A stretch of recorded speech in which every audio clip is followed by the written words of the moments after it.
So, ayan, good morning. Bali, hindi pa natin ito napapaayos. May lagotok issue to. Dadalhin natin to kay Earl Touring, kay Imo Garage. Yan o.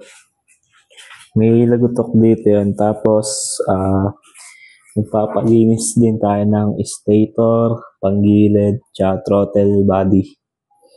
Ayan ang ipapaayos natin. Tapos magpapacheck tayo doon ng ball race para isang gawaan na lang. Tapos papacheck din tayo ng bearing nitong unahan na mags natin.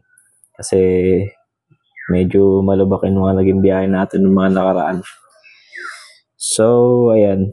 Tapos nilagyan ko na ng bagong decals.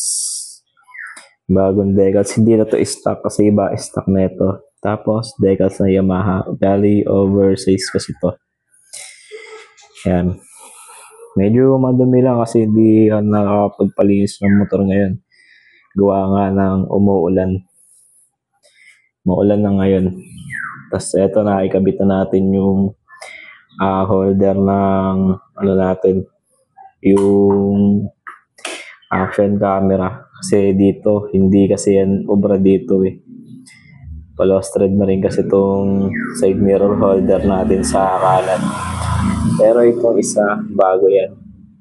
Bago lang to. Kakapalitan natin yan ito na nakaraan. So, ayun lang. Pagka pagpunta kay Earl Touring kay Imo Garage, bali, i-vlog natin yan. Yeah. Earl Touring. Kung gusto nyo makakargahan ng makina, kay Earl Touring lang kayo, huwag na kayong lalayo. Peace out.